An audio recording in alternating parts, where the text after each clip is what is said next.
And US markets closing higher to finish out the week. The major averages all, as you can see there, in the green. The Dow led the way, up more than 400 points. We're talking around 1%. Wall Street shows little sign of slowing down as a strong year already draws to a close. It's no wonder European firms like fintech giant Klarna may want to go public here in the United States. They're known for buy now, pay later technology and recently filed the paperwork to go public. Klarna could be valued in the tens of billions of dollars. The company hopes the IPO is part of a big 2025. It will integrate with Google Pay next year after striking a similar deal with Apple Pay. Klarna CEO Sebastian Siemiatkowski is with us now. Sebastian, always a pleasure to talk to you, and it's an incredibly exciting time. You've told me for years, really, that this was the plan, that you were focusing on profitability and you were also focusing on, at some point, going public. There's a lot of fintechs out there saying they're going to watch you and see how it goes. Explain why now, for micro reasons, but also macro. Of course. No, it's great to see you again, Julia. I think that as we have been saying, to me, it was clear for us that the future of retail banking and fintech speaks global, and we needed to be a global company, meaning success in the US. We are now majority revenue US, over 30 million consumers in the US, but we also needed to be profitable in the US. And as we now have achieved those targets, we feel that the time is ready. Plus, we've been private for 20 years, a lot of private investors, employees that hold stock, so it feels like a natural next step.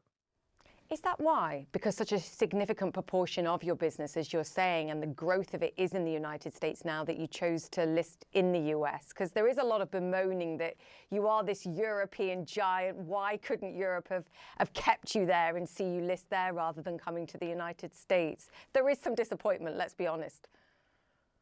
Yeah, I think there is. And I hope, when Spotify listed in the US, they hang out the Swiss flag instead of the Swedish flag. So I hope they do better this time around. But with that said, you'll sort them out. With that said, I think it's been, as we did this evaluation, it became clear to us that obviously, in addition to the fact that we are mostly an American business by revenue nowadays, it's also so that there is a bigger understanding for growth companies like ours among the investor collective in the US. And we think that will, benefit the company. We also think it can help our, continuous marketing and awareness in the US. So, there are obviously additional reasons like that. Yeah, I was going through some of our old interviews, and I remember you saying to me back in 2022 that Apple Pay potentially offering a buy now, pay later option was a testament to the power of the tool that you were already providing for consumers, but also, of course, it was competition at that point. And now you're on Apple Pay here and, of course, in the UK as well, and you're going to hit Google Pay a little bit this year and a lot next year. It sort of takes you from a tool to being mainstream payments, which I know you were already doing, but I think the symbolism is huge, and the business. Yeah. I'm happy you say that. I would tend to agree, and I think it speaks to the kind of shift in strategy we decided to do a few years ago, where we decided we want to be a network similar to Visa and MasterCard, and we need to go from hundreds of thousands of merchants to millions.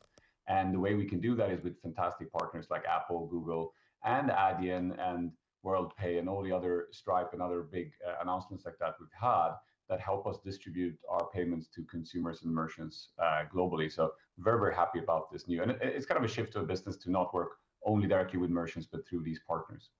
Yeah, I mean, you have a banking license too in the EU, so you are challenging the traditional banks. You've got Klarna Card, Klarna Balance, Klarna Cashback, I know as well. You mentioned the number of users. I think it's 85 million now, isn't it, actively worldwide? How big can that get? What's the ambition?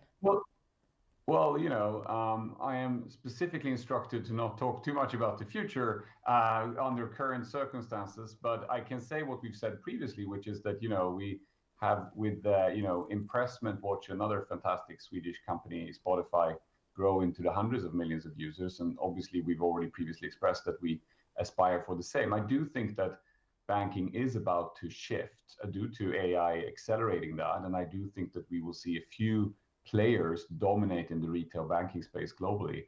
There may be only 3 or 4 large retail banks in the future. So I think that there is a major shift going on, and obviously we aspire to be one of those. Yeah, I want to come back to that because you've been very open about the prospects of AI and automation and utilizing that in their business, which you already are. But, I was looking at your US stats, and we know already that for the traditional lenders here, and credit card balances are at record highs. We hear all the time from retailers that consumers are growing more cautious, which I guess ties and connects to the growth you're seeing as people look to spread payments or look at other credit opportunities. What are you seeing and how are you managing it? And how are you ensuring that profits are up 93% year over year in the first half of this year versus last year? Because that's pretty astonishing. Well, I think we've always, when we enter a new market, seen that initially it's obviously harder to underwrite as you have a larger proportion of new customers. And then once you matured into the market, you tend to see a shift because you have more and more returning customers, easier to underwrite. But I also think to speak to this fact, McKinsey did this report already back in 2015 that a lot of credit card companies missed. And it spoke about this large group of US consumers that you called self-aware avoiders. These are the people that have been disappointed by the credit cards, that were fooled into revolving into building too big balances by being constantly promoting their credit limit. And these people are simply very hesitant and want to avoid credit cards. They like using debit, but with the additional element of buy now, pay later, or if interest-free installments are fixed, you pay them off.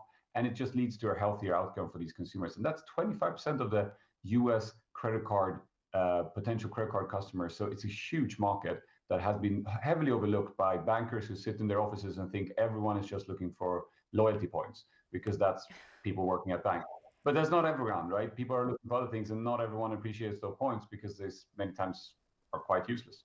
Yeah, but it's about understanding your consumer, isn't it, as well, and not just sticking to the old subsets that you've traditionally serviced and looking for other ones, and being able to accurately provide a credit profile on these individuals as well, particularly in a new market. How much of the growth that you're seeing, and again, the profitability that you're achieving, particularly relative to traditional lenders, is down to what we've discussed in the past, and I know you believe is an enormous transformational opportunity here with things like AI and technology. How much of the growth drivers is down to that?